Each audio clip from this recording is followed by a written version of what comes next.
On revient sur les 3 victoires du Cactus. Je vous parle de quelques joueurs. J'ai maintenant des nouveaux joueurs préférés. Je vous en dis pas plus, mais mon joueur préféré ne comprend pas et ne parle pas le français. Je vous fais visiter le fameux stade qu'on a beaucoup parlé de Shawinigan. On rencontre Denis Lamontagne, Dan et Julie. Denis Lamontagne des Castors d'Actonville qui nous font visiter l'usine de bâtons Northstick. Usine. On visite le garage à Dan, où ce qu'il fabrique les bâtons. C'est vraiment intéressant. On parle avec Denis, il nous montre exactement comment on fabrique un bâton chez Northstick de A à Z. On visite le stade de Thetford, qui est un de mes stades préférés dans la Ligue. C'est un plus vieux stade, il y a beaucoup d'histoire, c'est vraiment un beau terrain. Pour le segment geek de cette semaine, on va parler du duel entre le lanceur et le frappeur. Parce que le baseball, ce qui est cool avec le baseball, c'est vraiment ça, c'est la game d'échecs entre le lanceur et le frappeur. Ça veut dire, moi, en tant que lanceur, c'est quoi que je veux faire, c'est quoi les outils que j'ai. Même chose pour le frappeur. Lui ici, à quoi qu'il pense, c'est quoi les outils qu'il a dans sa petite poche. On rencontre l'arbitre Jonathan Filion, qui est dans la Ligue depuis à peu près 23 ans. On parle de ce qui s'en vient avec lui, on parle de la Ligue et on parle de sa fameuse zone des prises. Le résumé de la première victoire du Cactus jeudi passé contre Sherbrooke, ça a vraiment été un duel de lanceurs. Le lanceur de Sherbrooke a bien lancé. Vincent Ruel du côté du Cactus a été excellent. Il a lancé tout le match. Vincent, c'est un lanceur évidemment que j'aime. C'est un lanceur gaucher. Il lance bien, il a une bonne rapide, il a un bon change-up. Ça a vraiment été, oui, un duel de lanceurs, un match serré. Le Cactus a gagné 3-2. Ils ont fait 3 points en 5e manche grâce à mon joueur préféré, mon nouveau joueur préféré, parce que ça a toujours été Pelé. Mais là, il faut que je vous dise que le Japonais, il est écœurant. Quand je vous dis un joueur de baseball, bien, le Japonais, c'est un joueur de baseball. Il frappe bien, il a des bons élans, il frappe les bons lanceurs, il a des bonnes présences au bâton, il vole des buts, il a fait un bunt parfait au dernier match. Pour sa défensive, moi, personnellement, je ne suis pas sûr encore si tu es un voltigeur, si tu es un gars d'infield. Puis quand on est monté à Shawi, j'ai eu la chance de le monter. Il a embarqué avec moi dans ma voiture pour aller au match puis revenir. Fait que j'y ai parlé du mieux que je pouvais. Là. Il comprend un petit peu l'anglais, pas mal. Les termes de baseball, il y comprend. Fait qu'on a parlé un peu ensemble. J'y demandais ça ressemble à quoi les stades au Japon. Je disais tout le temps bigger, bigger. Puis là, on parlait du lanceur, c'était contre Matthew Rush. Fait que je disais good fastball. Puis là, je disais good slider. Puis là, il était dans le char là, pendant qu'on montait. Là, puis là, il était assis. Là, puis là, il faisait des hair swings. Là, il se préparait. T'sais. Fait que, sérieux, Victo, là, venez voir jouer ce joueur-là. Il est écœurant. Dans Victoire, contre Sherbrooke, c'est lui qui a fait un circuit de 2 points pour donner les devants au Cactus. Puis personnellement, je pensais pas qu'il y avait de la puissance, le Japonais. Je pensais que c'était juste un gars qui frappait des petits coups sûrs puis qui se rendait ses buts. Puis un moment donné, j'étais au stade, c'est moi qui je viens tondre la pelouse, ça me détend. Puis les gars, ils pratiquaient après. Il y avait Sandoval, il y avait Leblanc, puis il y avait le Japonais. Puis pendant la pratique au bâton, il a fait un circuit. Fait que là, je vais le voir, puis j'ai dit « Oh, Japanese power! » Puis là, il était comme « Yes, yes! » Puis là, pendant la game, part! Il a mis l'autre bord, je vous le dis. On ne s'attendait pas vraiment à ça. Mais là, si en plus de tout le reste que je vous ai dit, il est capable de générer de la puissance, est-ce qu'il va faire le saut avec les professionnels? Parce que c'est toujours un peu ça le but. Hein? Les joueurs étrangers, ils arrivent ici, ils se font voir par les aigles, par les capitales. Mais pour le moment, il est avec nous. La gang, venez le voir jouer. Pour la deuxième victoire du Cactus, c'était à Thetford Mines vendredi passé. Là, il faut que je fasse mon mea culpa parce que sincèrement, je pensais jamais que le Cactus allait avoir une performance comme celle-là. Il manquait beaucoup de gros joueurs, mais l'attaque a été vraiment bonne. C'était Michel Simard du côté de Thetford. J'ai vu lancer Michel Simard des tonnes de fois. C'est un lanceur que j'aime beaucoup. Mais ce match-là, tu sais, c'était en début de saison. Fait que des fois, c'est un peu plus long à pogner son rythme. Il a manqué beaucoup de matchs à cause... En fait, tout le monde a manqué beaucoup de matchs à cause de la pluie. Fait qu'il n'était pas capable d'avoir son gros lancer pour soit faire un retrait au bâton ou se sortir d'une mauvaise situation. Il faut donner le crédit aux frappeurs du Cactus. Je pourrais tous vous les nommer parce qu'ils ont tous frappé. C'était vraiment un match où les gars se sont concentrés à frapper la balle, mettre la balle en jeu. Faut que je donne crédit au receveur Langto. Tu sais, normalement, c'est Pelé. Langto, il était le receveur pour ce match-là. C'est lui qui a comme donné le ton. C'est lui qui a commencé en frappant un coup sûr. Puis là, oups, ça a commencé à comme ouvrir les écluses. Puis là, tout le monde a commencé à bien frapper. Moi, j'aime beaucoup ce qu'on appelle le small ball. J'aime quand les gars mettent la balle en jeu, quand les gars font des bunts, quand on vole des buts. Pour moi, c'est ça du baseball. Il faut donner le crédit à Raphaël Savard et Derek Saint-Pierre. Les deux ont fait des super beaux bunts. Ils ont pris la peine de déposer la balle. Souvent, ce qui arrive, là, les gars, ils buntent, mais ils buntent pas souvent. Oui, ils pratiquent ça, mais souvent, ils ont tendance à partir trop vite. Au lieu de prendre le temps de bien déposer la balle en jeu, puis après ça, de se mettre à courir. Parce qu'on appelle ça souvent un sacrifice. Ça veut dire, toi, ta job, en tant que gars qui fait le bunt, c'est de mettre la balle en jeu. C'est pas que tu sois sauf au premier but, c'est que tu fasses avancer tes coureurs. Et les deux joueurs du Cactus ont super bien fait. Loscavio, en tout cas, je suis jamais capable de le dire comme faut. Son père me l'a dit, mais je suis pas capable de le dire. Le joueur de Champ-Centre a fait un relais aussi exceptionnel. Thetford Mines est en train de, pas nécessairement de remonter, mais il est en train de pogner le momentum offensif. Puis le voltigeur de centre, que je ne veux pas nommer, le voltigeur de centre a fait un super beau relais au marbre pour épingler Pouliot, qui a fermé la manche, qui a permis au Cactus de continuer à faire des points. Le Cactus a fait 20 coups sûrs pendant le match, là. Fait que, tu sais, là, je me plais à dire que c'était une stratégie, parce qu'avant le match, j'ai parlé à Michel Simard, comme je vous disais, je le connais depuis longtemps, je l'aime beaucoup comme lanceur. Puis là, je lui disais, ouais, à soir, ça sera pas le club A du Cactus. Puis là, lui, évidemment, il me répondait, ouais, je le sais, mais moi, le Cactus, j'ai bien du respect pour eux autres, puis je changerai pas mon plan pour ça. Fait que, est-ce que je lui ai joué dans la tête? Aussi, avec mon vidéo avant le match qui disait, ouh, ça sera pas facile. Peut-être, mais profitons-en, c'est rare que Michel Simard a une performance comme celle-là. Gros bravo aussi au lanceur partant du Cactus, Massicotte. Ce que j'aime de Massicotte, c'est qu'il lance des prises. Il niaise pas au monticule. Il reçoit la balle, il dit oui ou non, il lance la balle. Il lance des prises. Il défie les frappeurs. Puis ça, on aime ça quand on est en défensive, parce qu'il n'y a rien de pire qu'un lanceur qui fait beaucoup de buts sur balle. Ça casse le rythme. Puis ce que Massicotte fait, c'est qu'il dit, bon, voici mon lancer, toi, le frappeur, débrouille-toi avec. Fait que quand tu as une bonne défensive, ce qui est le cas du Cactus, je vous disais qu'en début de saison, la défensive n'était pas top, mais là, la défensive assez placée, c'est une des forces du Cactus, sa défensive. Puis quand tu as un lanceur comme Massicotte qui lance des prises, ça l'aide beaucoup. Gros bravo à Massicotte. Didier Landry, un lanceur que je connais depuis super longtemps, il a aussi bien lancé. Je suis super content aussi pour Fortin, qui est venu en relève, qui est venu à la fin du match. Je vous rappelle, je vous avais parlé de Fortin à Shawinigan. Je vous avais dit qu'il avait eu de la difficulté parce qu'il n'était pas capable de placer sa balle courbe, ce qui fait qu'il n'était jamais capable de prendre avantage sur les frappeurs. Et à Thetford Mines, il a réussi à faire ça. Fait que c'est super positif parce que ça va lui donner un peu plus de confiance puis ça va l'aider pour le reste de la saison. La troisième victoire du Cactus, c'était contre les Castors d'Actonville, une des très, très bonnes équipes de la Ligue. C'est l'équipe que le Cactus a battue en finale l'an passé.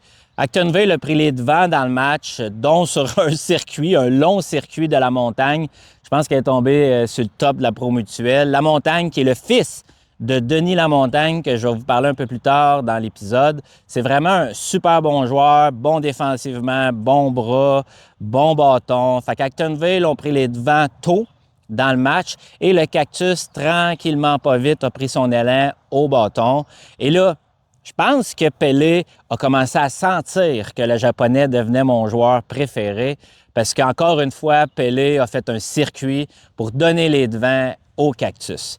Puis ce qui est malade avec le baseball, puis je vais vous en parler dans cet épisode-là, c'est le duel entre le lanceur et le frappeur. Parce que Pelé arrive au bat, il y a un go 2, il y a un go 3, il n'y a personne au premier but. Moi, dans ma tête, jamais qu'il aurait affronté Pelé. Je me suis dit, il va lancer autour, il va faire une balle, 2 balles, puis après ça, il va dire, bon, ben Pelé, tu peux t'en aller au premier coussin. Mais c'est pas ça qui est arrivé. Gauthier, qui est un des très, très bons lanceurs dans la Ligue, que personne ne le frappe à part le Cactus, il est gaucher. Je pensais pas qu'il allait défier Pelé. Puis quand que je l'ai vu lancer une rapide, puis que Pelé l'a mis l'autre bord, tout de suite, je me suis dit, hey, quelle mauvaise stratégie d'avoir affronté Pelé. Puis j'en parlais après ça avec les gars, puis il y a des gars qui étaient comme, ouais, moi non plus, je ne l'aurais pas affronté. Mais Pelé, puis Nathan Landry, 2 joueurs qui ont joué du très, très fort calibre, ils étaient comme, non, c'est pas une mauvaise stratégie, c'est une mauvaise exécution. Parce que Gauthier essayait de venir à l'intérieur contre Pelé. Puis là, souvent, tu sais, ça n'en prend pas gros, là. Ça veut dire que lui, Gauthier, à mon avis, j'y ai pas parlé, il voulait venir à l'intérieur, mais trop à l'intérieur. Ça veut dire que oui, tu lances à l'intérieur, mais tu essaies de ne pas laisser la balle dans le centre du marbre. Tu vas essayer de lancer à l'intérieur pour peut-être espérer surprendre Pelé, qui s'élance, qui soit un peu jammé, qui ne génère pas de puissance. Gauthier a raté son tir, ce qui fait que Pelé, il l'a mis l'autre bord. Puis ce qui est cool, c'est que, tu sais, après ça, je parlais à Pelé, j'étais comme, mais là, tu devais t'attendre à ce qu'il t'affronte pas, genre, puis tu sais, t'allais prendre des piches. Pelé était comme, non, moi, j'arrive au bat, j'arrive prêt, puis s'il me lance un bon tir, je suis prêt. C'est ça qui est écœurant avec le baseball, c'est ça qui est le fun aussi avec le Cactus, c'est que là, la gang, je vous dis, le Cactus a vraiment une bonne équipe entre les mains. Je vous ai parlé des lanceurs tantôt, je vous ai parlé, oui, de Pelé, je vous ai parlé du japonais, oui, mais là, il y a Mathieu Sirois qui est venu jeudi, lui, il coach dans le 3A, fait qu'il n'est pas souvent là, mais si Sirois arrive, puis n'oubliez pas, là, Émile Bois, il est encore avec les Capitals. Puis ce qui se passe souvent dans la Ligue Frontier, c'est quand tu arrives fin juillet, c'est que là, les autres ligues dans d'autres pays finissent. Fait que des fois, tu as des joueurs qui vont s'en venir avec les Capitals. Fait que si les joueurs s'en viennent avec les Capitals ou si les Capitals signent des gars, peut-être qu'Émile Bois va revenir. Puis là, Émile Bois, c'est un des très, très, très bons joueurs de la Ligue, là. On a un des plus beaux stades dans la Ligue. On a assurément, à mon avis, la plus belle surface de jeu, mais c'est aussi un très beau stade. Il y a du très bon baseball à Victo. La gang, venez voir ça. Ah, le fameux stade de Shawinigan, situé dans un quartier résidentiel juste à côté d'un mini-pot. Les Cascades ont été champions en 2021-2022 et ont retiré le chandail de l'excellent Steve Dubé, avec des clôtures qui sont hautes, rapprochées, favorables pour les coups de circuit.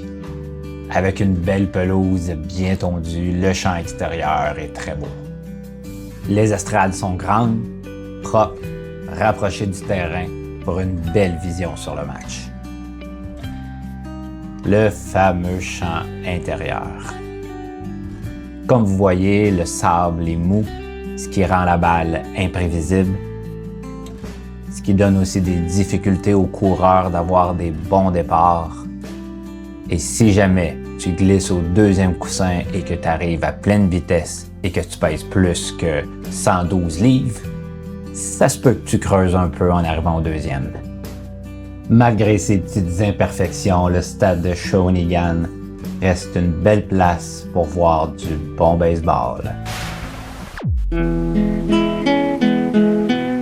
Cette semaine à Cactus TV, on est avec Marty, on vous parle de North Stick. On va le voir dans la vidéo, mais tu disais c'est comme un plan de retraite pour Julie, Dan puis toi. Exact. Oui, c'est pour... on s'est dit que pour continuer à se stimuler quand on serait vieux et pour nous occuper, quand l'heure de la retraite aura sonné, ben ça nous ferait un beau débouché, mais en même temps, on s'est dit un jour peut-être, si ça explose, on vivra peut-être de ça, mais en même temps, on n'a aucun stress parce que Dan a un travail, j'ai un travail, Julie travaille aussi. Donc, North Stick, pour nous, c'est de l'amusement à présent. Ouais. Aujourd'hui, on vous fait la petite histoire de North Stick. Denis Lamontagne, ex-cuisinier, Daniel Gauthier, ex-déneigeur. Ça vient d'où, North Stick? En pleine tempête de neige, il y a 6 ans, Daniel Gauthier était dans son tracteur, puis il n'avait jusque-là, Puis je l'ai appelé juste pour le gosser, puis je lui dis « J'ai vu des tours à bois passer sur Marketplace ou Guy Gigi. On achète une compagnie de baseball. » 2 jours après, Daniel Gauthier me surprend et on achète Nordstick. Nordstick était né. Alors, ce que ça prend pour faire un bon bâton de baseball, c'est du bois de qualité, évidemment, et les bons paramètres. Nous, on prend notre bois chez Champeau en Estrie. Chez Nordstick, on fait 2 essences de bois. On fait du bouleau et on fait de l'érable. Les bâtons de baseball, avant de s'appeler un bâton, ça s'appelle une bille de bois. Et les billes de bois qu'on reçoit ici, que ce soit en érable ou en bouleau, ont tous 37 pouces de long par 2,75 de diamètre. Toutes les billes qui rentrent ici ont la même dimension.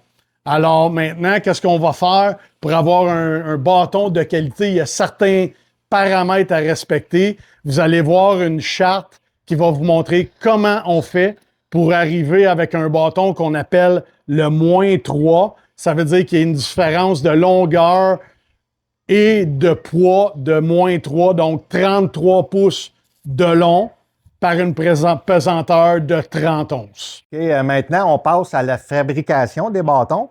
Chez Nordstick, on travaille avec un tour à copier qu'on appelle, dans le sens qu'il y a un gabarit qui sert de modèle pour donner la forme au bâton, dépendamment du modèle qu'on veut faire.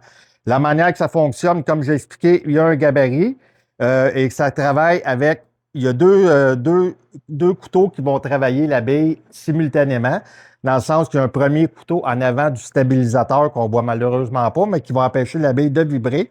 Et il y a un deuxième couteau qui se trouve en arrière du stabilisateur qui est relié à ce guide, qui va suivre le gabarit tout le temps du travail. Et tout ce travail-là se fait dans une pause. On fait une pause de bille, ça dure 40 secondes. Quand on arrive au bout, le bâton est terminé. Après la fabrication du bâton sur le tour, on s'en vient ici à la sableuse. C'est une sableuse qu'on appelle à tambour parce que, comme vous pouvez voir, on peut mettre 8 bâtons à la fois dans la sableuse. La manière que ça fonctionne, c'est qu'il y a un bâton ici derrière qui sert de guide. Il y a la roue qui est reliée au chariot aussi, qui va rouler sur le bâton et qui va permettre au papier sablé de sabler les bâtons qui vont être installés ici au fur et à mesure que ça va tourner. La manière que ça fonctionne, c'est que, comme j'ai expliqué, le chariot va se déplacer sur les bâtons. Il y a 2 papiers sablés ici de grosseur différente. Un plus rude pour la première fois, un plus doux. Et le papier sablé, lui, va tourner sur lui-même sur le bâton. Et quand le chariot va avoir fait son chemin jusqu'à une extrémité, le baril va tourner d'1/8 de tour pour exposer les 2 bâtons. Au retour, il va sabler 2 bâtons à la fois et ainsi de suite à mesure qu'on va mettre les bâtons sur la sableuse.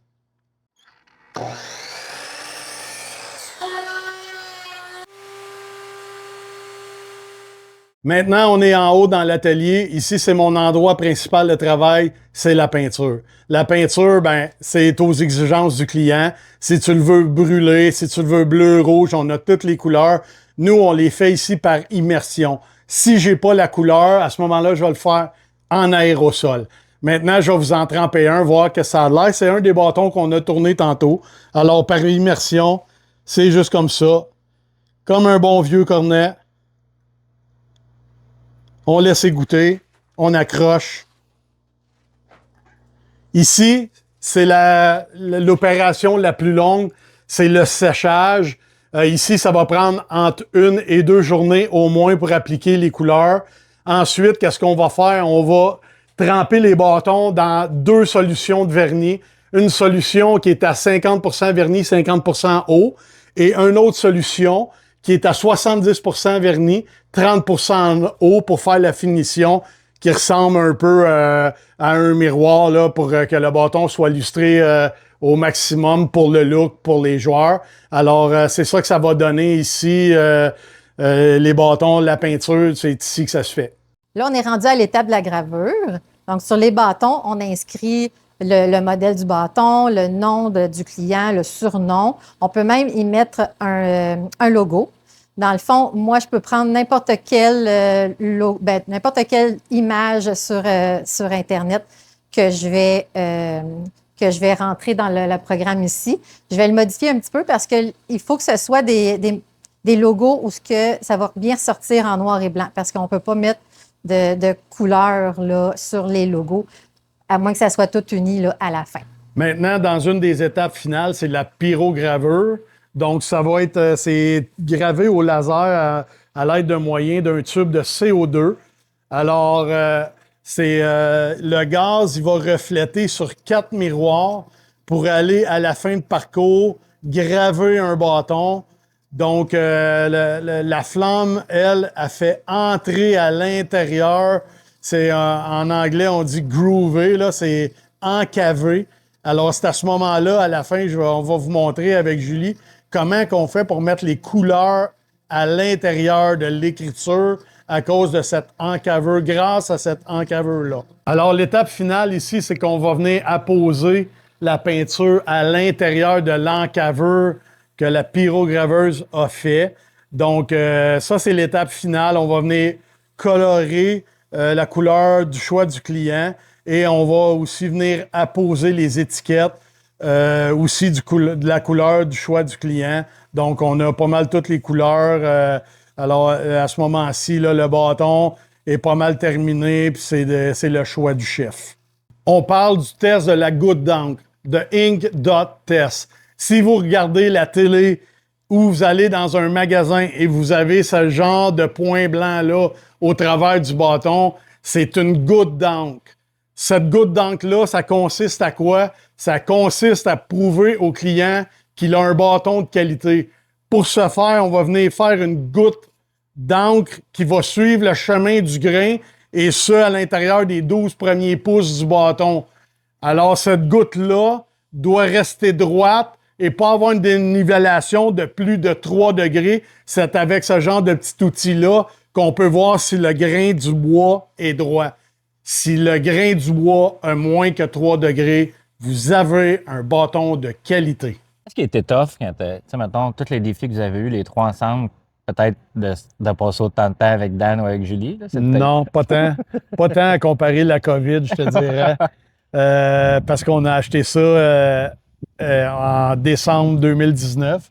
La COVID est venue frapper en février 2020. Donc, ça a été difficile parce que les 2 premières années, il n'y a pas eu de baseball. Mais avec du recul, qu'est-ce qu'on s'est rendu compte? C'est la meilleure chose qui nous est arrivée parce que toutes les machines que vous avez vues aussi dans le reportage, ils ont toutes brisé. À un moment donné, du tour à sabler, du tour à copier, la graveuse, tout a brisé. Donc, comme on n'avait pas tellement de commandes, ça nous a donné la chance de les réparer et connaître les machines. Donc, avec du recul, on s'est rendu compte que nous, de partir ça à ce moment-là, ça a été un avantage. Tu sais, souvent, quand on parle de batte de baseball, tout le monde nous parle tout le temps de l'essence du bois. Oui. Peux-tu juste, tu sais, dans le reportage, tu parles du bouleau, tu parles de l'érable. Exact. C'est quoi tu sais, pourquoi une essence plus qu'un autre? C'est quoi les avantages de l'un versus l'autre? D'un coup, quelqu'un voudrait s'acheter un bat. Bien, en fait, c'est le client qui va décider. Le maple, le bâton en érable, je te dirais que je l'appelle un peu le plug and play puisque tu vas l'acheter, puis tu peux arriver dans un match avec, puis tu vas frapper, puis il est prêt à frapper. Okay. Le bouleau, qui est aussi appelé, le bouleau jaune, qui est aussi appelé le merisier, lui, il va avoir besoin de 2-3 bonnes pratiques pour compresser son grain de bois pour arriver aux mêmes propriétés que l'érable, si tu veux. Donc, c'est ça la différence. Puis la différence, le son d'érable est très, très beau. Dans un stade comme à Drummond ou à Acton, un dimanche après-midi. Ou à Coaticook, absolument.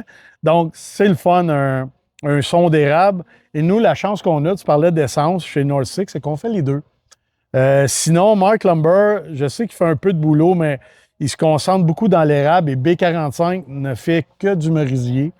Puis en passant, ce que j'aime toujours dire aux gens qui viennent, parce qu'on accueille beaucoup de gens qui viennent voir comment les bâtons se font fabriquer. Puis ce qu'on aime dire aux gens, c'est que vous achetiez Nordstick, Mark Lumber ou B45, qui en passant sont tous des connaissances. Bon, vous êtes toute une clique ben, ensemble. Oui, exactement. La seule chose qu'on veut, c'est que les gens achètent le bâton au Québec. Je pense qu'on a l'expertise, puis Tu sais, dans les garanties, quand tu achètes quelque chose, t'es mieux de faire affaire avec quelqu'un que tu peux communiquer rapidement parce que si tu brises ton bâton de baseball qui est à l'intérieur de la garantie, tu veux le remplacer, tu veux que ça se fasse rapidement, tu veux pas recevoir un courriel de la Chine 3 jours après, tu le veux là, tu le veux maintenant. Alors pour nous, chez Nordstick, la force, ça a été ça, c'est notre service à la clientèle qu'on dit quand les gens sont coincés. On sait que Mark Lumber font des plus beaux battes que nous parce qu'ils ont une technologie différente, ils ont une chambre de peinture. Moi, je ne peux pas faire ça ici chez Dan. Je vais pogner le cancer au bout de 2 semaines. Je ne peux pas faire des émanations de peinture. Donc, c'est un petit peu moins beau que Mark Lumber. Puis, on n'a pas la notoriété de B45. C'est correct aussi. C'est un marché qui est dur à percer. Mais on aime vraiment où ce qu'on est rendu. Les Castors d'Actonville, ça prennent nos battes depuis 5 ans. On a des... Vous avez aussi, faut dire que vous avez perdu en finale, fait que vous avez des bons Oui, mais bâtons, on là. a Vous avez aussi... perdu contre... Victoriaville. Ouais, OK. Mais on a aussi gagné l'année d'avant Ouais, je sais, avec les mêmes Nordstick. Tu comprends? Ouais, Je ne vais pas t'emmener à je quelque sais. part. Ouais. Mettons, dans le rêve le plus ultime, là, comment ça marche pour, mettons, B45? On les a vus, certains bâtons dans le baseball majeur. Exact. Qu'est-ce qui fait... Si, mettons, moi, je suis repêché par les Blue Jays, Oui. puis que je peux-tu amener mon bat? En fait, le seul endroit que tu n'as pas le droit d'emmener un Nordstick, présentement, c'est dans les majeurs. Pourquoi? Parce que ça prend une licence spéciale. Alors, pour avoir cette licence-là, il faut que... Tu payes? Oui, évidemment, tu payes. Il y a toujours ça, hein? Mais comme il y a beaucoup de poursuites, tu sais, aux États-Unis, comment est-ce que c'est, des poursuites légales. Alors, il faut que tu prouves que tu as un produit qui est certifié. Donc, tu dois dire... tu dois être capable de retracer ton lot de bâtons. Tu dois le démontrer. Faut que tu dises ton bois vient d'où? Oui, exactement. Faut que tu dises avec quel produit tu peins tes bâtons. C'est toutes ces choses-là. Puis l'affaire que tu dois savoir, c'est à chaque fois que dans les majeurs, un bâton est brisé pendant un match, le bâton est mis de côté. Il est inspecté, puis il est inspecté dans les laboratoires des ligues majeures. Donc, pour se rendre là, c'est quelque chose de spécial, oui. Mais, tu sais, l'année passée, il y a des gars qui ont frappé avec nos bâtons dans la Ligue frontière. OK. C'est des pros. Ah ouais. On vous laisse rendre d'un pro. On est des pros. Là, j'ai une demande spéciale pour un ami qui n'a pas beaucoup de puissance au bâton. Oui. Ça marche encore, mettons, mettre du liège dans le bâton ça fait un petit bout. De la puissance? Ça fait un petit bout que ça ne marche plus. Je te dirais, depuis que la MLB inspecte les bâtons, ça marche moins. Fait que je pourrais jamais faire de circuit. Non, puis non. C'est impossible. Puis il y a un autre règlement qui dit que ton bâton de baseball doit venir d'un seul morceau d'arbre. Donc, tu ne peux pas prendre un composite, tu ne peux pas avoir du liège. On va laisser mais faire. Non, ce ne sera pas pour cette année, Marty, le coup de circuit de 322 pieds. Non, exact. Là, mettons, moi, je suis un joueur de baseball dans la ligue. Comment je fais pour me procurer un bâton Nordstick? Est-ce que je vous contacte vous? Est-ce que la visite guidée que tu m'as faite, est-ce que tu offres ça à n'importe qui fait comme je veux un bâton Nordstick? Absolument. N'importe qui habite ici dans le coin, on va le faire. C'est un des mandats qu'on s'est donné à moi, Dan, puis Julie est là à l'occasion. C'est de montrer aux gens comment on fabrique leur bâton de baseball. Le projet ultime, ce serait de faire des bâtons pour les pros, mais on parle comme un genre de Krispy Kreme du bâton de baseball que tu viens choisir ta bille, puis ta voix se transformer, puis 2 jours après, elle est prête à être gravée avec ton nom dessus. C'est un peu le rêve ultime de faire ça. Qui sait, mais pour l'instant, on tripe vraiment sur le projet. Fait que là, dans la vidéo, puis là, probablement après le reportage, c'est quoi la meilleure façon de vous joindre? C'est un email, c'est vous appeler, c'est Facebook? Oui, bien, premièrement, si tu joues dans la Ligue baseball majeure du Québec, dans la Ligue senior, puis tu me connais pas, tu as un sérieux problème. Oui, c'est vrai. En partant, si tu me connais pas moi, tu connais mon gars. Là. Si t'es pas chicané avec Denis, ça fait pas assez longtemps que tu es dans la Ligue. Exactement, c'est ça. Si tu connais pas moi, tu connais au moins mon fils. Fait que tu connais un Lamontagne là-dedans. L'autre, c'est Sayer Lamontagne, mais lui, il n'est pas d'un bâton. Non. Mais tout ça pour te dire que on peut nous écrire soit à mon nom personnel ou sur notre site Facebook de Nordstick. Écoutez, on répond à l'intérieur de 24 heures. Parfait.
bienvenue au segment Geek de l'épisode 2.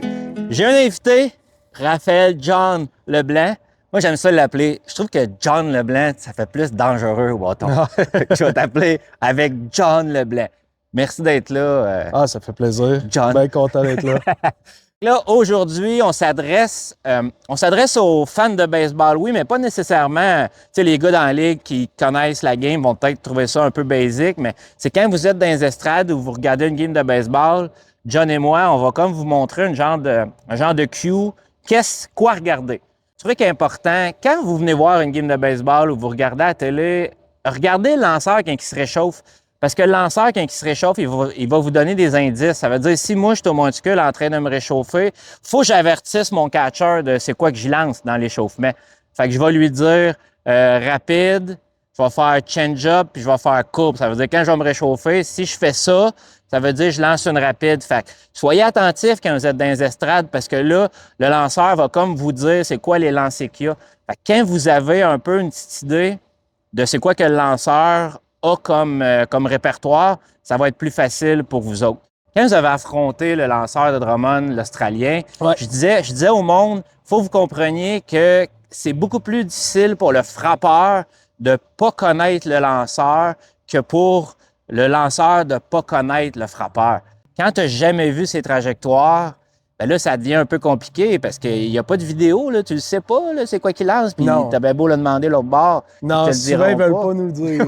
Fait que tu sais, tu parles de prendre des pitches, puis on va le faire dans une des mises en situation. Tu sais, c'est correct qu'ils prennent des pitches, mais des fois, ça rend la tâche plus compliquée pour le premier puis le deuxième frappeur parce que là, ils ont pas bien prendre des pitches, mais là, s'ils se ramassent tout le temps 0-2, c'est le lanceur qui a l'avantage. Non, c'est ça. Puis, habituellement, là, quand que les premiers et deuxièmes frappeurs vont prendre plus de lancers pour des prises, ça va être dans le premier tour de bâton. OK. Comme ça, quand on arrive au deuxième tour, ben ils savent à quoi s'attendre, ils savent les trajectoires, les types de lancers, etc. Donc là, plus le match avance, plus habituellement les premiers et les deuxièmes frappeurs vont tomber agressifs. Ouais. Parce que là, on a déjà eu notre feedback. T'sais, on sait à quoi s'attendre, on connaît les trajectoires. Là, après ça, c'est sûr que si tu laisses toujours passer 2 prises, c'est plus difficile. Tu as 3 chances. Si tu en laisses 2 passer à toutes les fois, ça va être plus difficile là, de faire un bon contact. Puis, tu sais, puis encore une fois, moi, en tant que lanceur, mon objectif, on va en parler dans la première mise en situation. Moi, quand j'ai un frappeur puissant comme toi, c'est sûr que j'essaye de ne pas te montrer tous mes tirs parce que moins que je t'en montre, plus que genre à ta deuxième, à ta troisième présence, quand ça va compter, parce que là, dans la première mise en situation, il va y avoir personne ses buts. Mais quand on est rendu en 5e manche, puis que là, les buts sont remplis, puis là, toi, t'es au bat, puis moi, je vais avoir essayé de garder dans ma petite poche peut-être ma balle effet, ma glissante que je t'ai jamais montrée, tu sais. Ouais, c'est sûr que c'est avantageux pour le lanceur aussi, là. Si le lanceur est capable de faire ça, puis que on va dire sur ces 3 lancers, il est capable d'en lancer juste 2 le plus longtemps possible sans, on va dire, se faire marquer des points ou se faire frapper des doubles, des circuits, etc. Bien, c'est sûr que c'est avantageux pour le lanceur.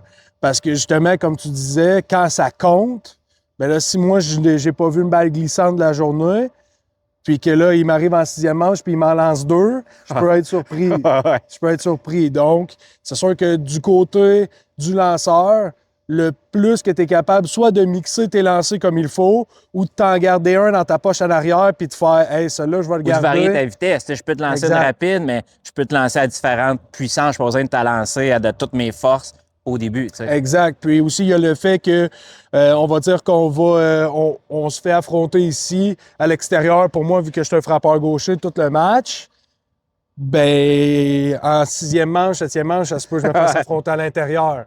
Justement, pour pas avoir la même trajectoire tout le temps. C'est fatigué un gaucher, là. C'est un droitier, l'Australien, mais moi, dans l'exemple, je suis gaucher. C'est pour ça qu'en tant que frappeur gaucher, quand on voit une glissante qui s'en vient vers nous, on se tasse pas. On se tasse pas. Montre-les ce que vous faites. Ah ouais, montre ce que vous faites. On va se virer juste pour... Ça, vous faites ça. Juste pour pas la manger sur le coude ou quoi que ce soit, mais... Tu sais, sur les poignées d'amour, ça fait moins mal un peu, là. Fait qu'on essaie de se protéger comme ça, là. Bon, OK. Mise en situation 1. Moi, assurément, avec un frappeur comme toi, que je sais qui génère de la puissance, qui est gaucher, je suis gaucher, moi, c'est sûr que je te starterais avec une rapide, mais évidemment, je vais essayer de pogner le coin, mais je vais pas nécessairement trop vouloir pogner le coin parce que je vais peut-être pas nécessairement starter avec une balle. Moi, je vais essayer de commencer avec une prise. Tu sais, au baseball, tout le monde dit que le meilleur lancer pour un lanceur, c'est strike one. Fait que c'est un peu ça le but. Puis pourquoi que c'est important de commencer avec une prise? C'est que là, je prends avantage un petit peu sur toi. Un petit peu, là. Exact. En plus, avec personne sur les buts, tu veux pas avoir un coureur au premier but. Même s'il est moindrement rapide comme Ouais, moi, ouais. ben on veut pas avoir de coureur sur les buts. Surtout en début de manche. Mais toi, Raph, quand tu arrives au bat comme ça, tu me connais pas, c'est quoi ton approche? Gaucher, je te dirais, mon approche est vraiment plus du côté extérieur que du côté intérieur. Parce que tu le sais que je vais être gêné de te lancer en Exact. dedans. Mais tu le disais tantôt, ça dépend si tu affrontes un lanceur qui lance 95 000 à l'heure. Gaucher, il va vouloir venir me voir à l'intérieur. Est-ce que tu penses à quelque chose? Mettons, tu n'as aucune balle, aucune prise. As-tu un tir dans ta tête que tu fais comme si c'est ça, je swing? Honnêtement, oui. Tu sais, j'ai un plan. Je dirais pas tous mes trucs, là, c'est ça. mais j'ai un plan. Puis j'essaie de pas déroger de ce plan-là avant d'avoir 2 prises. OK. Quand que je tombe plus... Pas avant 2 prises? Ouais. Ah ouais, OK. Ouais, parce qu'on est plus en tant que frappeur, on est plus à l'attaque, là. On veut attaquer la balle, on veut frapper la balle fort. Donc, j'essaie d'avoir un plan. Puis le plan il diffère, là. Le plan il diffère de situation en situation, de frappeur en frappeur, puis aussi de lanceur en lanceur. Je vais avoir un plan différent si je t'affronte toi que si j'affronte, comme tu disais un peu, Matthew Rush. Ouais. Donc, le plan est vraiment différent de situation, de frappeur en frappeur, puis de lanceur en lanceur. OK. Mais j'essaie de pas déroger mon plan. Puis après ça, quand que je tombe, on va dire à 2 balles, mettons, on va dire 1 balle, 2 prises, ben là, mon plan il va changer un petit peu parce que là, je tombe un petit peu plus sur la défensive, là. Je suis moins en train d'attaquer la balle, je vais peut-être être plus en réactionnel, là. Ouais, c'est ça, t'as pas le choix. Ouais. Plus en... Si elle est proche, faut que je mélange. J'ai pas Puis, le choix. faut pas oublier aussi, la gang, qu'il y a plein d'autres facteurs. Évidemment, là, ça pourrait prendre 45 minutes juste ce bout-là. C'est juste que vous compreniez à quel point, tu sais, quand j'arrête pas de vous dire que c'est cool le baseball, mais le duel entre le lanceur et le frappeur, à mes yeux, c'est l'affaire la plus nice. Si vous êtes capable de grabber un peu d'informations qu'on va vous donner aujourd'hui, tu sais, quand vous allez être au match, ça va être super le fun parce que vous allez comme voir, oh, OK, le lanceur il a réussi à prendre une prise sur John.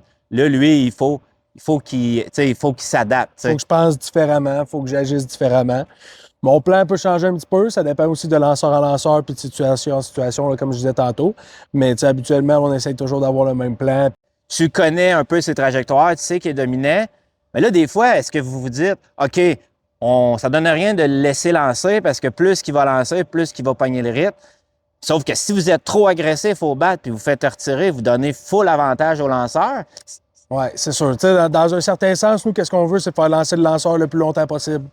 Le plus possible. Parce que tu veux qu'il fasse le plus de tirs pour pas qu'il lance ses pas manches. le plus longtemps, exactement. Le plus de nombre Lancer. de tirs possible. Donc, on peut avoir une approche qui est différente, mais c'est sûr qu'avec un gars comme Matthew Rush ou un gars comme Joe Paquette, n'importe qui, un bon lanceur dans la ligue, on veut le moins possible se rendre à 2 prises. Ouais, parce qu'on sait que là, l'avantage est de son côté à lui. C'est un peu une game d'échecs, là. Ouais. C'est un peu une game d'échecs. On s'entend que moi, je suis du bord de... Je suis sur le... On va dire d'un côté de la table, toi, t'es de l'autre. Je peux prévoir ton prochain move, mais ça veut pas dire que ça va être ça. Ouais. Donc, tu sais, c'est vraiment un match d'échecs. C'est pour ça aussi que je disais tantôt, quand on se donne des feedbacks, quand on se donne des informations sur les lanceurs et le lanceur, ben, on essaye d'avoir le plus d'informations. précision, Ouais, le plus de précision possible. C'est-à-dire, j'ai un frappeur gaucher dans l'alignement qui me ressemble, ben je vais aller le voir, puis lui, il va venir me voir pour qu'on puisse se discuter. Qu'on puisse se discuter. Moi, il m'a affronté comme ça, le lanceur. OK. Donc, il va sûrement t'affronter comme ça. Son plan, tu sais, je parlais du plan tantôt. Moi, j'ai un plan en tant que frappeur, mais le lanceur a un plan aussi, là. Ouais, c'est clair. Je pense que ce qui est plus chiant, c'est pas un arbitre qui fait des mauvais calls, c'est un arbitre qui est pas constant. À quel point c'est important, pareil, l'arbitre qui est en arrière du marbre? C'est vraiment important, tu sais, ça peut changer une apparition au bâton. Comme tu disais, le lanceur, son but, on va dire avec personne sur les buts, aucun retrait, c'est d'aller chercher une prise le plus vite possible. Donc, qu'est-ce qui peut différer, dans le fond, d'un frappeur à un autre? C'est la zone de prise, oui. Mais on va dire que l'arbitre, elle donne ce lancer-là, qui est un petit peu à l'extérieur du marbre. Tout le match, ben là, c'est rendu à nous de s'ajuster. Ouais. C'est rendu à nous de C'est pas s'ajuster. l'arbitre qui change sa zone, c'est toi. Exact. Faut s'ajuster. Il faut que vous vous disiez, c'est ça pour Mais- le partage d'infos. Si il appelle ce lancer-là toujours pour des prises, on va s'ajuster. Si en troisième manche, il ne colle plus ce lancer-là, là, ça tombe plus difficile. Ouais. Ça tombe plus difficile. Donc, c'est pas nécessairement un arbitre qui fait des mauvais calls qui va changer l'apparition au bâton, mais la constance de l'arbitre. Dans le sens que si on le sait que l'arbitre va donner un petit peu plus large à l'intérieur puis à l'extérieur, ben là, moi, mon mindset, il va être différent. Parce que je sais qu'il faut que je sois plus agressif pour pas me ramasser à deux prises. Donc, c'est vraiment important. Je te dirais que c'est la constance de l'arbitre. Ouais, puis moi, en tant que lanceur, je peux te le dire que si j'ai un arbitre qui me donne ça, c'est sûr Tu vas que le je prendre. vais oui, puis je vais essayer de voir, il me donne-tu encore? Je vais essayer de voir, mettons, moi comme lanceur, mettons qu'il donne une balle de chaque bord du marbre. Ça se peut aussi que j'essaye de voir, il donne-tu une balle et un petit peu plus? Ouais. Tu sais, c'est moi, ça. je vais essayer de tester. Le frappeur, il va essayer de voir où la zone est prise. Mais moi aussi, le lanceur, Ouais. je veux voir son où, ses limites. Fait que là, toi, tu me dis, en début de match comme ça, tu as un plan. T'as-tu tendance à quand même être agressif au bat? Ouais, quand même tendance à être agressif.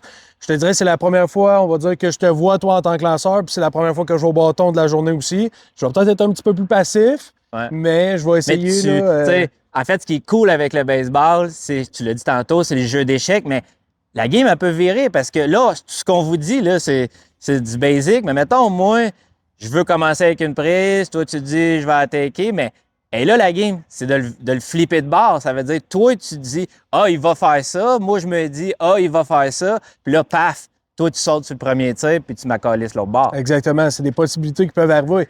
Puis on parle souvent là, au baseball que ton apparition au bâton, elle commence bien avant que mes pieds s'en viennent dans le rectangle ici.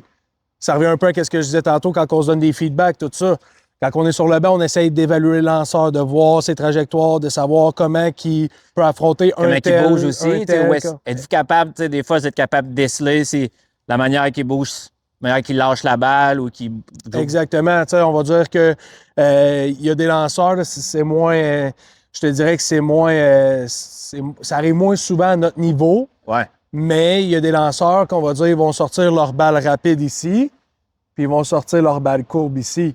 OK. Donc, tu sais, des fois, c'est des choses qu'on essaye de voir avant d'aller au bâton. Donc, je te dirais que l'apparition au bâton, elle commence bien avant que mes pieds soient dans le rectangle. Elle va commencer sur le banc, parler avec mes coéquipiers, voir c'est quoi les trajectoires, c'est quoi son mindset, comment il attaque les frappeurs. Après ça, quand que je tombe dans le cercle des frappeurs, là, dans le fond, en attente, bien, c'est là que je vais prendre un petit peu plus mon timing. Avant d'être dans le cercle, j'essaie d'avoir les trajectoires en parlant à mes coéquipiers. Après ça, quand j'arrive dans le cercle, ça va être mon timing. Puis une fois que je suis dans la boîte, ben là, mon plan est fait. Des fois, vous êtes ratoureux aussi, vous êtes un peu tannant. Ça veut dire que si moi, je suis un lanceur qui aime ça, avoir un rythme rapide, je pogne la balle, je dis oui, je suis déjà en train de me préparer.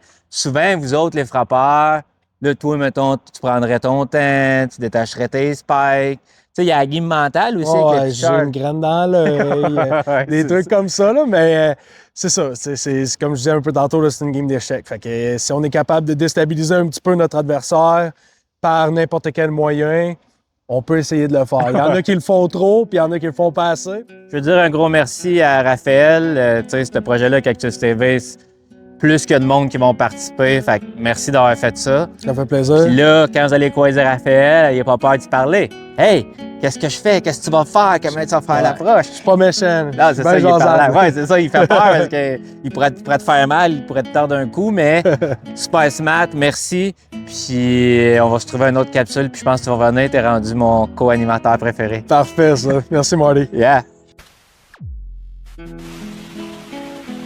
Bon, je suis accompagné de, je pense que je pourrais dire mon arbitre préféré de toute l'histoire, Jonathan Filion. Là, pas de cachette, là, je connais Jonathan depuis à peu près 20 ans. Ça se peut que ce soit des contracts. Jonathan a commencé, si je ne me trompe pas, à arbitrer à Drummond. Oui. Moi, je pense que c'était dans le temps que j'étais junior. Peut-être que c'était rendu senior. J'ai commencé en 2000, fait que le senior, j'ai commencé en 2002. Fait que, Ouais, à mon avis. calcule où ce que tu étais rendu dans ta À mon carrière. avis, j'étais encore Ah, junior. peut-être, Ouais, ouais. je pense que j'étais à la fin de junior. Puis là, vous allez voir, je vais taquiner souvent Jonathan parce que quelqu'un qu'on a appris à se connaître, moi, je connaissais pas Jonathan, mais Jonathan avait une très, très petite zone de prise. Qui a à peine agrandi avec Ouais, les c'est ça, années. c'est ça. Là, il y a plein de joueurs présentement qui disent Ah, ouais, il y avait une petite zone de prise. À mon avis, il n'a pas tant changé. Mais tu m'as avoué que tu l'as agrandi un peu. Ouais. Là. Bon. Là, on va parler à Jonathan parce que c'est super cool. Jonathan, j'ai vu passer ça sur les médias sociaux, puis tu sais, on se connaît, fait que je te suis bien gros. Parle-moi de ce qui se passe avec l'histoire. Tu étais comme dans une. Bon, on commencera pas par ce soir, mais c'était quoi une formation au Texas? C'était quoi ou juste? Ouais, dans le fond, il y a deux choses qu'on avait préparées ensemble. La première chose, c'est que je suis allé faire le camp d'essai. Là, dans le fond, c'est le camp de sélection pour les arbitres du baseball majeur, ce qui est la première étape. Depuis quelques années, ils ont changé le processus. Dans le fond, c'est un camp d'une journée qui s'est passé à Dallas, au Texas. Je suis allé là-bas. C'était une super belle expérience. Dans le fond, on était 122 arbitres de différents pays, la majorité des Américains. Puis ils nous faisaient pratiquer des déplacements, des drills qu'on appelle. Fait qu'on pratiquait ça, eux autres, ils nous évaluaient. Puis parmi tout le groupe d'arbitres, dans le fond, j'étais tout seul qui avait arbitré professionnel. Ouais, j'étais tout seul. Dans le fond, c'était moi qui avais arbitré le plus haut niveau. Mettons les capitales de Québec, la Ligue frontière. Puis la plupart des Américains, eux autres, avaient fait du high school, ce qu'ils appellent, ou du collégial, mettons, mais pas de la NCAA Division 1. C'était du plus bas niveau. Fait que après ça, on a pratiqué. Puis... Mais comment ça marche, tu sais, dans le sens que, mettons, les gars des majeurs, souvent, en plus, ça fait super longtemps qu'ils sont là. C'est quoi les steps, tu sais, dans le sens que, OK, je peux comprendre, là, plus que tu arbitres, plus que tu montes de calibre en arbitrage, mais est-ce que tu as des genres de certification quelconque à avoir? Bien, dans le fond, c'est un peu comme le même processus que les joueurs, OK? Dans le fond, là, présentement, on a Tania Millette, qui est une amie à moi, qui est un arbitre de notre programme, qui est présentement aux États-Unis dans le niveau A. Dans le fond, le processus, c'est que soit tu t'inscris à l'école d'arbitre ou au camp de sélection que je me suis présenté. Puis si tu es retenu, ils t'invitent, dans le fond, à un deuxième camp où ce que tu passes environ 4 semaines de formation. Puis après ça, ils t'envoient commencer dans les mineurs. Puis là, après ça, tu es un peu comme en compétition contre les autres arbitres, comme les joueurs, pour essayer de monter de level.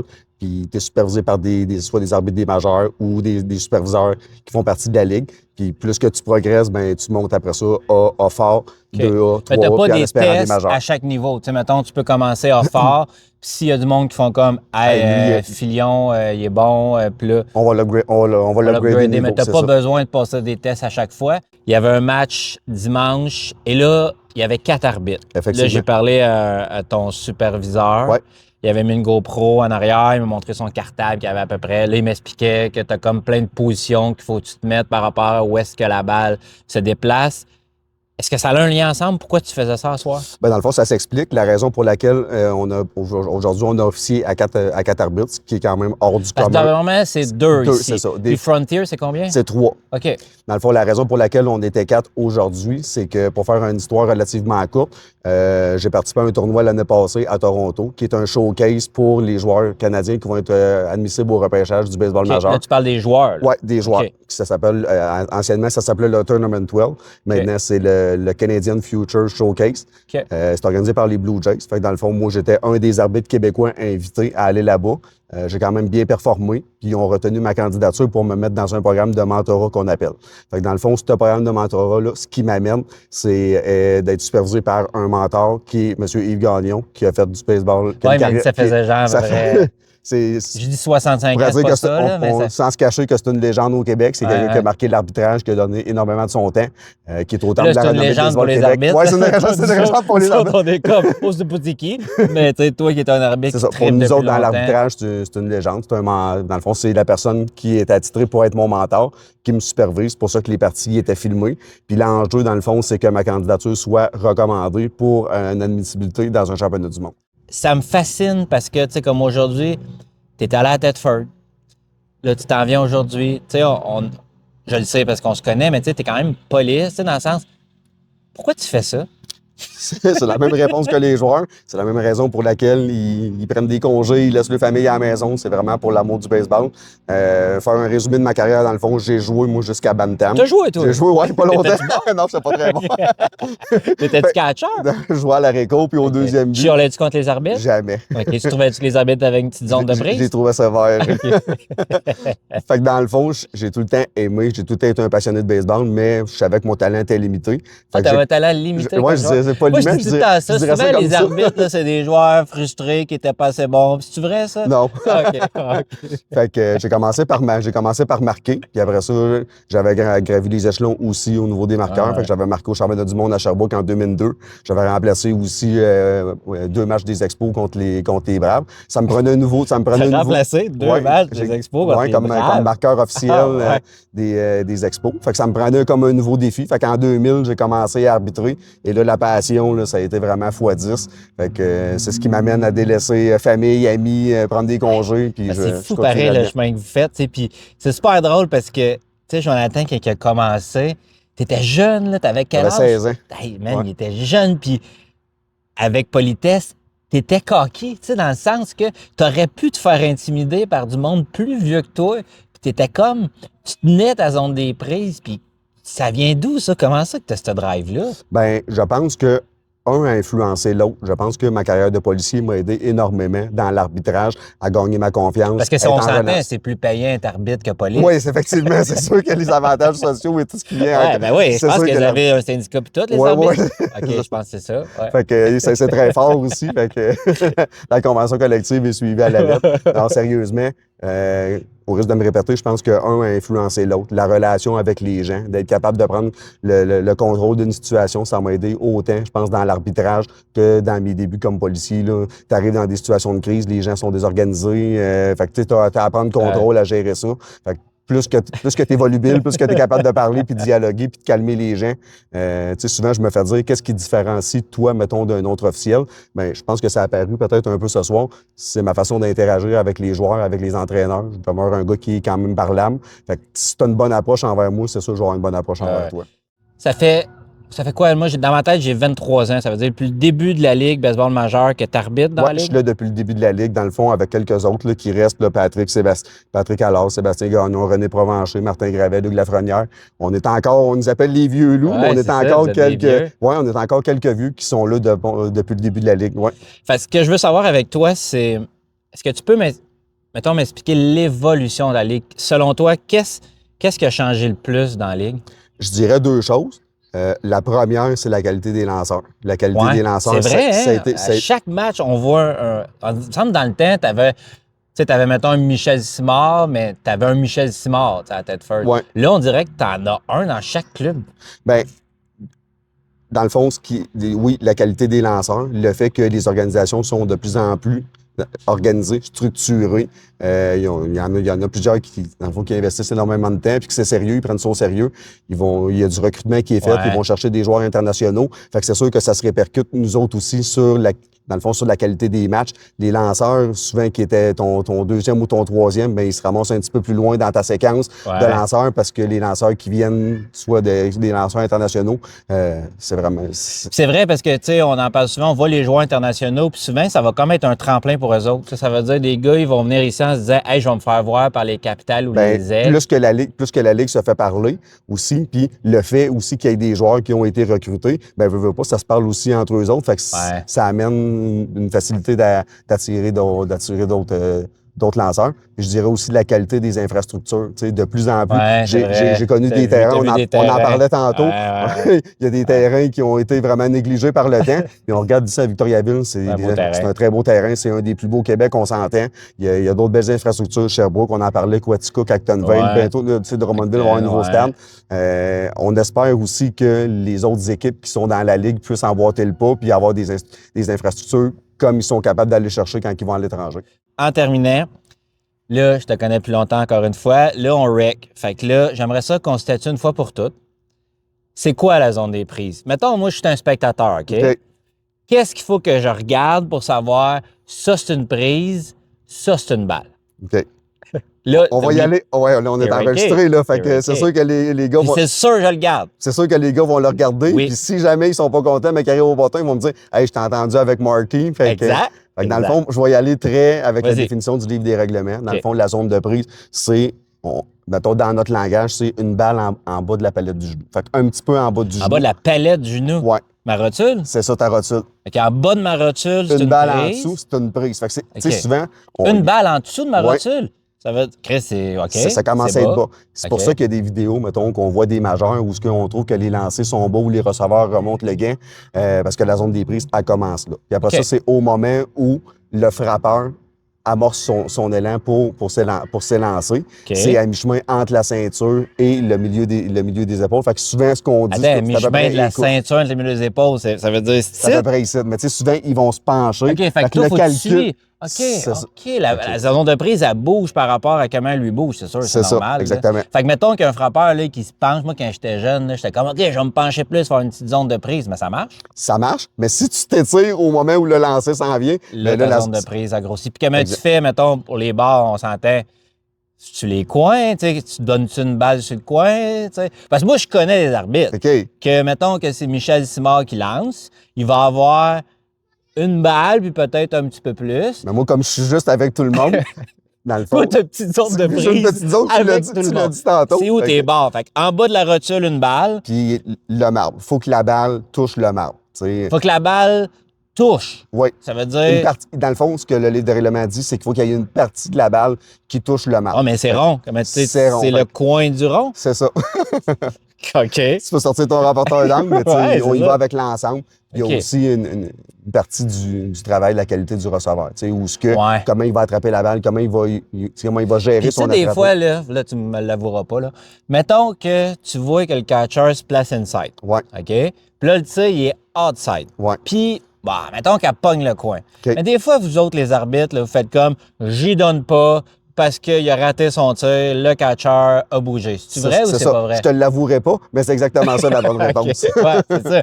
Fait que des fois, vous faites comme il a raté son tir, c'est une balle. Mais en fait, elle est dans la zone des prises pareil. Mais, mettons Mais le qu'on- contraire est aussi vrai. Le contraire est aussi vrai, OK. sauf que je pense qu'on a changé cette philosophie-là, dans le sens où ce que...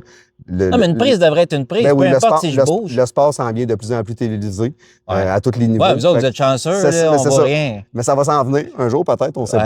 pas. Mais c'est T'en sûr. penses quoi de ça? Euh, Là, j'étais comme coupé, mais j'étais non, comme mais c'est- excité de voir. T'en penses quoi des robots puis de ces affaires-là? J'ai peur que ça tue l'arbitrage, quand même, jusqu'à un certain Ouais. niveau. Mais, tu sais, je pense que le nouveau système qu'ils veulent adopter, où ce que le frappeur peut challenger un lancer, Ça veut dire que c'est super important la manière que le receveur va agir. Ça veut dire un bon receveur va aller chercher des prises. c'est ça, c'est bien dit. Ouais. OK. Fait que s'il se place puis il bouge pas, puis mettons que est un petit peu à l'extérieur, mais il s'est placé puis il n'a pas bougé puis il est direct dans le mythe, ça se peut que ce soit une prise. Ça se peut que ça soit une prise. Ben pas toi, parce que toi, tu as une zone de prise constante. Puis elle ça change arrivera pas, exactement. Merci, OK. j'ai appris ta réponse. OK. Ben Jonathan, je te remercie. On va Merci. se voir le 6 juillet. On va 4 se voir le juillet. 4 juillet à 4 Drummondville, juillet à Drummond probablement. pour Puis l'ouverture le du 13, on va stade. revenir ici pour 2 autres parties là, dans Mais là, un tu seras système pas à au 4 marbre. arbitres. Non, il va me rester le 3e but puis le 2e but. OK, t'as fait tout ici? Ouais, j'ai fait tout ici, ouais. Tedford Ah. Victo. Ah, ouais. C'était stratégique. C'est ça, parce que tu nous aimes, puis tu aimes ça venir C'est avec exactement toi, ça. Puis le terrain est beau, puis on est bien accueillis. Bon, ben merci Joe, fait que Merci. toujours un plaisir. Certainement. Puis je te remercie pour avoir forgé mon caractère quand j'étais jeune comme ça.